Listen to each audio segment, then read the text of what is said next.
Ok. Alors je voulais faire cette petite vidéo aujourd'hui tout simplement pour vous parler du scripting en fait sur votre système Linux pour vraiment vous aider dans tout ce qui est, je sais pas, efficience tout simplement. Alors, ou alors des petits effets un petit peu sympathiques, comme par exemple le fait que quand je ferme en fait un terminal, ça fait ce son là. Voilà. Quand j'en fais un, quand j'en ouvre un, voilà, pourquoi pas. Voilà, donc tout le monde va pas aimer ça, mais c'est vraiment une base pour vous dire que on peut vraiment tout scripter sur un système Linux. Si vous débutez ou quoi que ce soit, on peut tout customiser, notamment avec Bash. Donc Bash, en fait, c'est un langage dans le terminal, hein. Si vous êtes un petit peu débutant intermédiaire, vous connaissez les commandes basiques CD, ls et tout ça. En fait, tout ça c'est du Bash. Alors, je vous laisse apprendre ça par vous-même, et on va, par exemple, parler ici euh, de un petit peu Bash, mais dans comment en fait on peut utiliser Bash pour scripter des actions directement en fait dans notre système Linux. Donc scripter des actions, c'est-à-dire en fait ajouter des trucs sympathiques comme de l'audio avec des actions qu'on fait sur un système d'exploitation, entre autres. Donc la première partie ça va être ça, et la deuxième partie ça va être un exemple concret de pourquoi j'ai appliqué des scripts Bash sur mon système Linux, en tout cas dans le point de vue de l'opérateur de l'utilisateur, avec en fait des serveurs qui s'allument. Comme ça j'aurai une petite notification avec un son en plus quand un serveur est opérationnel, quoi, tout simplement, parce que j'en ai trois chez moi et il y en a qui mettent du temps à s'allumer par exemple. Donc au lieu de les pinguer à chaque fois pour voir s'ils sont bons, des fois ça met quand même 1 ou 2 minutes à s'allumer.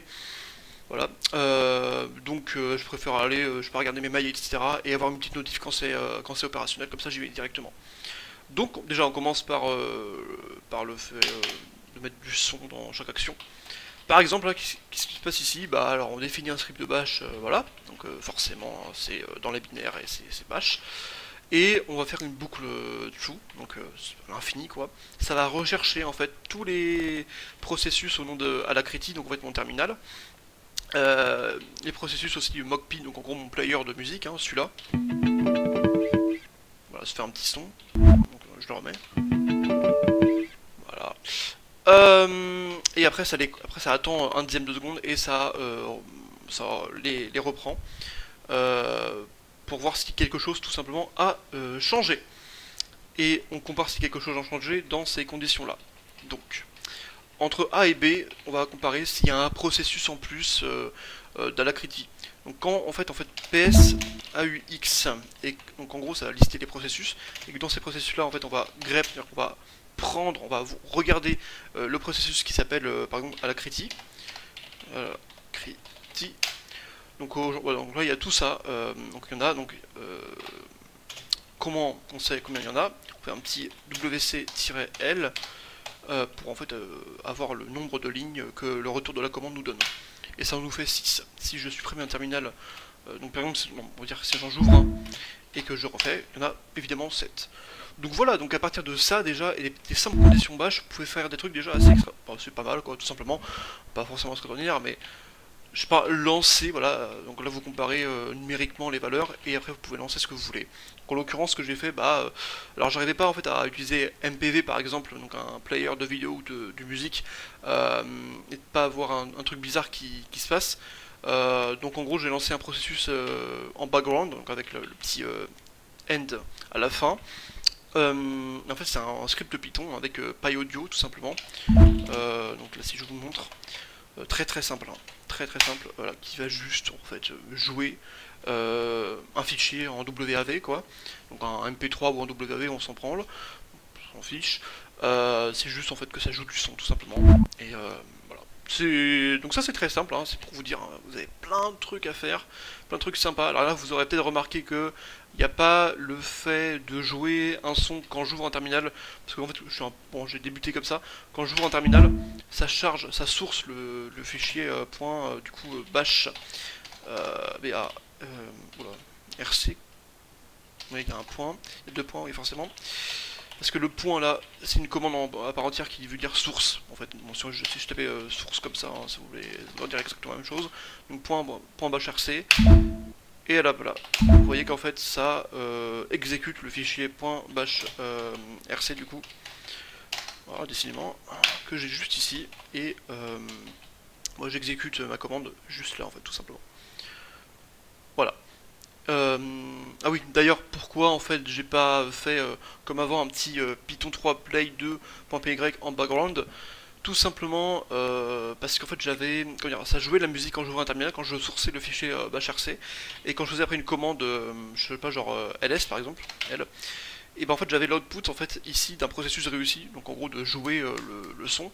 Et j'ai remarqué qu'en fait quand parce que là du coup c'est un peu, on peut dire que c'est un peu con de faire appeler un fichier bash qui lui-même va exécuter un truc, parce que là du coup playterm.sh c'est lui-même un fichier un fichier bash qui n'a que pour utilité comment il s'appelle, j'ai encore oublié, voilà, playterm, c'est en gros un fichier bash qui a juste pour utilité de jouer en fait le truc quoi, qui fait Python 3 play2.py en asynchrone quoi, en background.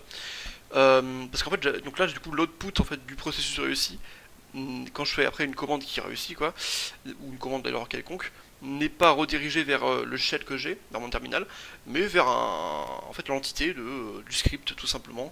Donc ça m'encombre pas avec l'output du truc qui a marqué ouais c'est bon c'est réussi, j'ai joué le son quoi.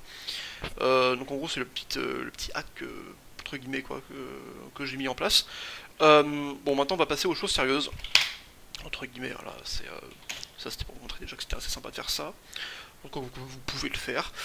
Donc j'ai un petit script que j'ai mis sur GitHub. SRV notif. Donc qu'est-ce que ça vous fait ce script? On va, bon, je vais le lire en anglais hein, sur le GitHub, mais du moment, enfin, je profite du moment que je fais la vidéo pour vous le montrer quoi, tout simplement en direct. Donc si je me dirige ici, qu'est-ce qui se passe ici? On a 4 scripts importants. On a from.sh, init.sh, stop.sh, run.sh. Voilà. Et puis deux fichiers sons, donc en gros vous comprenez que c'est les sons de notification qui sont là, donc en .wav, que j'ai pris sur internet, hein, un truc gratuit en licence libre, et deux fichiers Python voilà, qui vont exécuter tout simplement les sons, l'audio quoi, la notification. Maintenant tout ce qui est serveur 1, alors là serveur 2.backup on s'en fiche, mais serveur 1.sh, serveur 2.sh, serveur 3.sh, c'est juste parce que j'ai 3 serveurs qui sont juste renseignés dans c'est les adresses locales hein, dans ce fichier là. Donc qu'est-ce que vous allez faire pour utiliser ce script? Vous renseignez les IP de vos serveurs dans ce fichier. Après vous faites un petit bash init.sh, et quand vous allez faire ce bash init.sh, en fait il va créer des scripts individuels basés sur le script from.sh. Voilà, et en fait, donc en gros c'est ce clone de script là x3, parce que j'ai 3 serveurs, et c'est juste qu'en fait on va remplacer le serveur par l'IP qu'on veut, quoi, avec la commande sed, tout simplement. Et le script en fait run.sh, bah, il va lancer tous ces programmes en même temps, avec voilà, 2 dixièmes de seconde après de latence. Après vous pouvez modifier ça aussi comme vous voulez. Et puis stop.sh, et bah parce que forcément du coup c'est une boucle infinie, hein, ça ping à l'infini. Après je vais vous montrer comment l'utiliser, enfin comment en actuel quoi, comment ça s'apparaît les notifications. Bref, donc run et stop du coup .sh, qui est là, il va juste chercher l'ID, en fait voilà l'ID du processeur, il va appliquer un kill sur cet ID là, comme ça on n'en parle plus de ce script, parce que voilà forcément c'est une boucle, peut-être que ça prend un peu trop de RAM, de ressources ou quoi que ce soit. Maintenant on va juste voir ça actuellement, comment ça marche. Alors je vais pas lancer tous les scripts, je sais déjà que en fait le serveur que j'ai allumé là qui est juste à côté c'est le deuxième, donc là vous voyez que si je fais ça, donc .sh forcément, alors attendez, peut-être pas le forcément, donc là on va rechercher du coup l'ID de ce processus là. Alors c'est serveur, bon il y a plusieurs façons de le faire mais moi je le fais comme ça, donc serveur 2, une grep, oui forcément j'ai oublié ça. Hop, donc en gros c'est l'ID 354, excusez-moi, parce que là vous... Mais non, 3, oui voilà, donc bash, donc là c'est là où ça run, et grep c'est la commande qu'on vient de faire bah, juste là quoi, tout simplement, donc elle a aussi forcément un ID, parce qu'il y a serveur 2 qui se trouve dans en gros le nom de ce processus quoi. Donc son ID c'est bien 353, oula, 5376, et si on utilise, vous voyez que là, juste à droite quoi, j'ai fait ça, que si vous pouvez le voir, bref, ça s'est arrêté, tout simplement. Donc Donc en gros, c'est ce qu'en background, en fait, ça fait le script stop sh pour tous les processus. Ok. Je me perds un petit peu dans mes explications. Qu'est-ce que je voulais faire? Oui, je vais juste vous montrer vite fait le script serveur 2, du coup, pour voir l'IP du truc, quoi. Ouais, parce que j'ai un backup.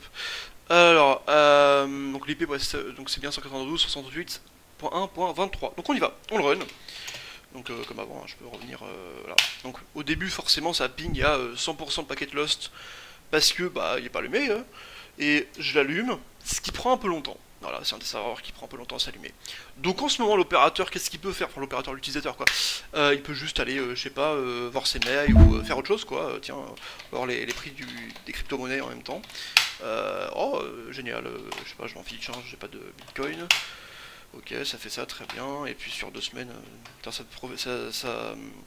j'en profite pour vous montrer des trucs, des sites qui sont sympathiques.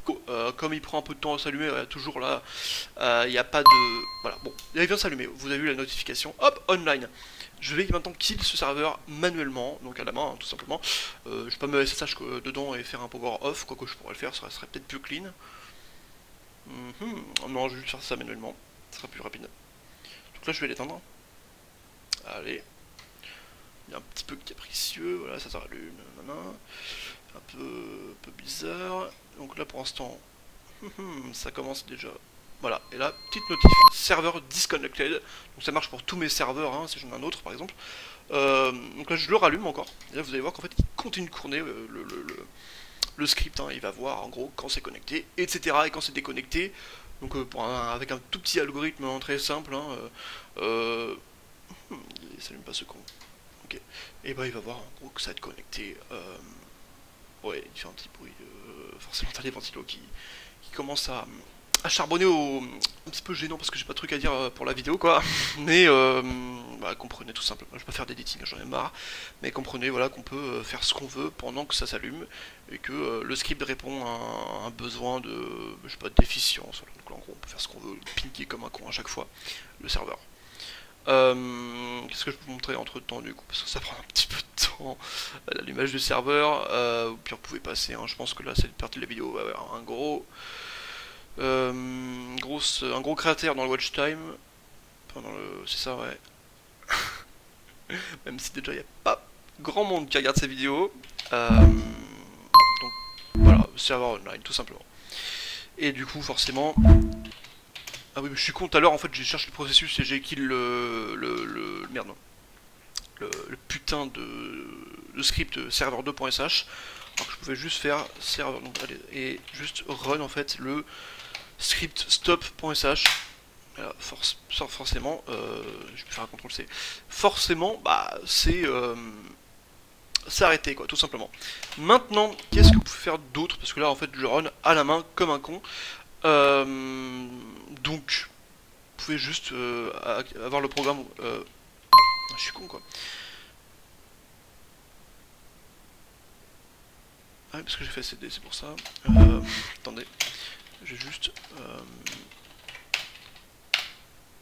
Ok, parfait.